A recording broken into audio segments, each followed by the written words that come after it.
Maharashtra superfast news चॅनलमध्ये आपले सहर्ष स्वागत आहे। खास सत्याची ठार लेखणीची महाराष्ट्रातील ताज्या आणि वेगवान बातम्या पाहण्यासाठी आपल्या हक्काचे चॅनल शेअर करा, लाईक करा आणि सबस्क्राइब करा। धन्यवाद। उरणमधील अनधिकृत बांधकामावर आणि धोकादायक कठड्यावर नगर परिषदेचा हातोडा।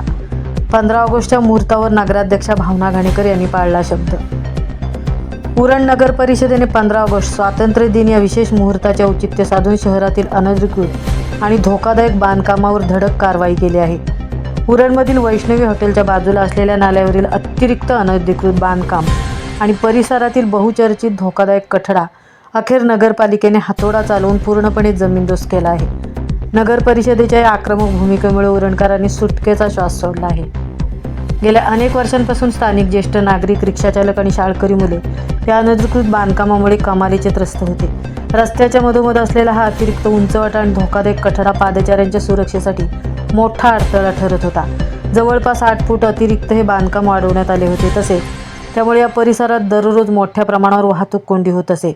हे दोन्ही अडथळे तातडीने हटवण्यात यावे अशी मागणी उरणमधील नागरिकांकडून सातत्याने केली जात होती। नगरपालिका निवडणुकीपूर्वी विद्यमान नगराध्यक्षा भावना घाणेकर या जेव्हा निवडणुकीच्या रिंगणात होत्या तेव्हा विविध स्थानिक संघटना आणि नागरिकांनी त्यांना या समस्येबाबत निवेदने दिली होती। यावेळी भावना घाणेकर यांनी उरणकरांना वचन दिले होते की निवडणूक जिंकल्यानंतर हा धोकादायक उंचवटा आणि कठडा प्राधान्याने हटवला जाईल।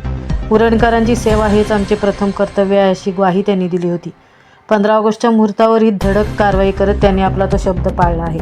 हा रस्ता आता मोकळा झाल्यामुळे परिसरातील वाहतूक कोंडी फुटली असून नागरिकांमध्ये समाधानाचे वातावरण आहे। ही कायदेशीर कारवाई लढण्यासाठी आणि ही धडक मोहीम यशस्वी करण्यासाठी ज्या सर्व सहकारी नगरसेवकांनी मोलाचे पाठबळ दिले त्या सर्वांचे नगराध्यक्षा भावना घाणेकर यांनी जाहीर आभार मानले आहेत। उरण नगर परिषदेच्या धडक कारवाईचे सर्व स्तरातून कौतुक होत आहे।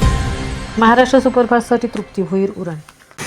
ते वैष्णव येथे असलेला टेपरा त्याची सगळ्याच नागरिकांना अडचण होत होती। अनेक संस्था असतील, शाळकरी मुलं असतील, रिक्षा स्टँडचे असलेले लोक असतील, त्या ठिकाणी येणार जाणारे लोक, ज्येष्ठ नागरिक यांची सगळ्यांचीच तक्रार अनेक वर्षापासून होती की हा टेपरा अनधिकृतपणे बांधलेला आहे। अर्धा फूट हा रस्त्यामध्ये आलेला आणि रस्त्यामध्ये आलेला असल्यामुळे नागरिकांना येण्या जाण्यासाठी त्रास होत होता। इथं प्रचंड ट्रॅफिक होत होती। त्यामुळे हा टेपरा तोडण्याचे आश्वासन मी इलेक्शनमध्ये जेव्हा उभे होतो तेव्हा सुद्धा माझ्याकडे अनेक लोकांनी निवेदन दिले होते। तेव्हा मी त्यांना शब्द दिला होता की हा टेपरा हा उरणकरांसाठी काढला जाईल।